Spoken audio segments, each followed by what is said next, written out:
జై శ్రీరామ్. అందరికీ నమస్కారం. వెల్కమ్ టు న్యూస్ అఖండ. నేను మీ కస్తూరి శ్రీధర్. మిత్రులారా, భారతీయ జనతా పార్టీ కార్యకర్తలకు, నాయకులకు, అదేవిధంగా నరేంద్ర మోడీ గారి అభిమానులకు అందరు కూడా ఒక మంచి స్వీట్ న్యూస్ అయితే తీసుకొచ్చిన. ఓకేనా?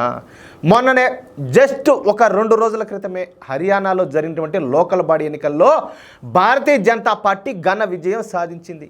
హర్యానాలో బలంగా ఉన్నటువంటి కాంగ్రెస్ పార్టీని ఓడించి భారతీయ జనతా పార్టీ తిరుగులేనటువంటి విజయాన్ని సాధించింది. మొత్తం 10 కార్పొరేషన్లకు జరిగినటువంటి ఎన్నికల్లో 9 కార్పొరేషన్లలో భారతీయ జనతా పార్టీ విజయం సాధించగా కాంగ్రెస్ కనీసం ఒక్క కార్పొరేషన్లో కూడా విజయం సాధించలేక చతికిలు పడిపోయింది. అట్నే ఇది ఎలా ఉంటే ఇప్పుడు భారతీయ జనతా పార్టీ కార్యకర్తలకు, అభిమానులకు మరొక తీపి కబురు అయితే వచ్చింది. మరో రాష్ట్రంలో జరిగినటువంటి లోకల్ బాడీ ఎన్నికల్లో భారతీయ జనతా పార్టీ ఘన విజయం సాధించింది. ఆ రాష్ట్రం పేరే మిజోరాం. ఆగండి చెప్తా. మిజోరాం అని చెప్పగానే మిజోరాం రాష్ట్రమే కదా అని చెప్పేసి తీసిపారేయకండి. మనకున్నటువంటి భౌగోళిక పరిస్థితులను బట్టి ఈ మిజోరాం రాష్ట్రం అత్యంత కీలకమైనటువంటి రాష్ట్రం అన్నమాట.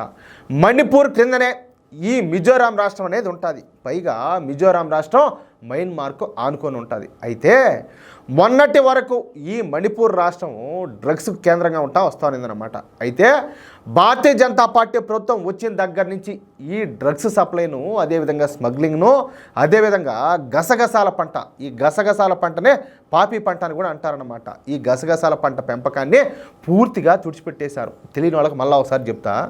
ఈ గసగసాలు అంటారు కదా, మనం ఇంట్లో వంట చేసుకునేటప్పుడు అవి వాడుతూ ఉంటారు మన వాళ్ళు. ఈ గసగసాల ద్వారా నల్ల మందును, అదేవిధంగా డ్రగ్స్ను కూడా తయారు చేస్తారు. మీకు తెలుసో తెలీదో కొన్ని దేశాల్లో అసలు ఈ గసగసాలు అనే వాటిని పూర్తిగా బ్యాన్ చేశారనమాట. అంటే బ్యాన్ కూడా ఉండదు. అర్థమవుతుందా? కాబట్టి ఈ మయన్మారు ఈ డ్రగ్స్ కార్టల్స్కు మద్దతుగా ఈ మిజోరాం కూడా వచ్చిందనమాట. దీంతో మనం ఈ మిజోరాం రాష్ట్రాన్ని కూడా కాపాడుకోవాల్సినటువంటి పరిస్థితి అయితే వచ్చింది. సరే, ఇక ఆ విషయాన్ని పక్కన పెడితే ప్రస్తుతం మిజోరాం రాష్ట్రాన్ని జోరాం పీపుల్స్ మూవ్మెంట్ పార్టీ అయితే పరిపాలిస్తుంది. ఈ Zoram peoples movement party అధ్యక్షుడైనటువంటి Lal దుహోమా ఈ మిజోరాం ముఖ్యమంత్రిగా పనిచేస్తున్నాడు. ఇక మిజోరాంలో ప్రతిపక్ష పార్టీగా మిజో నేషనల్ ఫ్రంట్, దీన్ని ఎంఎన్ఎఫ్ అని కూడా అంటారో, ఈ పార్టీ అయితే పనిచేస్తుంది. ఇక మిజోరాంలో ఎక్కడో లాస్ట్లో 4వ స్థానంలో భారతీయ జనతా పార్టీ ఉండదు.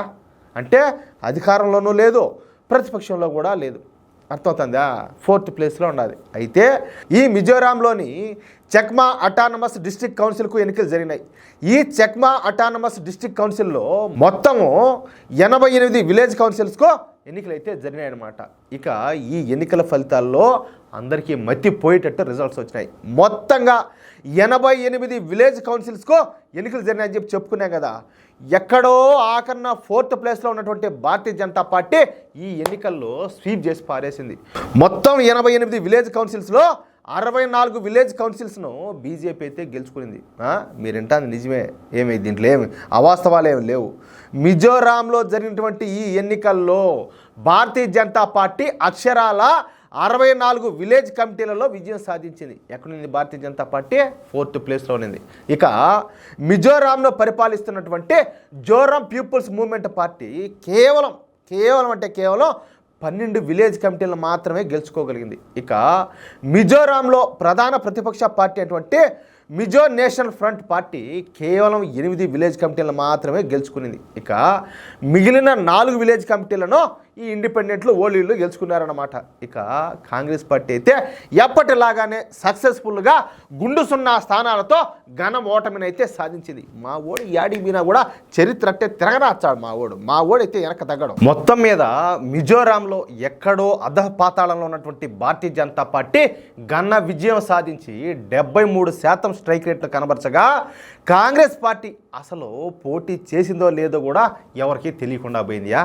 అది వీళ్ళంట ఏమే మళ్ళీ అధికారంలోకి వచ్చారంట. ఆయన్ను ఎవరిని 56 ఏళ్ళ యువనేతను ప్రధానమంత్రిని చేస్తారంట. చేస్తారు. మీకు అర్థం కాల, ఇంకా ఆయన పని చేస్తుంది భారతీయ జనతా పార్టీ కోసం. కానీ మీకు అర్థం అవుతుందో లేదో అది విషయం. అయితే మిత్రులారా, ఈ న్యూస్ అయితే ఖచ్చితంగా మీకు నచ్చి ఉంటుందని చెప్పేసి నేను అనుకుంటున్నా. కాబట్టి ఈ న్యూస్ను తప్పనిసరిగా నలుగురికి షేర్ చేయండి. అదేవిధంగా ఈ వీడియోకి సంబంధించి మీ యొక్క అమూల్యమైన అభిప్రాయాలను ఖచ్చితంగా కామెంట్ చేయండి. ఎవరెవరో మన వ్యతిరేకులంతా కామెంట్లు చేస్తున్నారు. మీకేమియా కామెంట్ చేసేదానికా?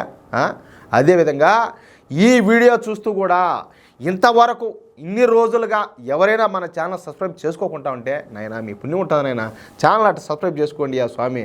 ఏది ఇది మీరు దేన్ని సపోర్ట్ చేయాలో దేన్ని సపోర్ట్ చేయకూడదో ఇంకా తెలుసుకోకపోతే ఎట్టా? పెద్ద మనసుతో ప్రతి ఒక్కరు కూడా మన ఛానల్ సబ్స్క్రైబ్ చేసుకోండి, సపోర్ట్ చేయండి ప్లీజ్. జై శ్రీరామ్.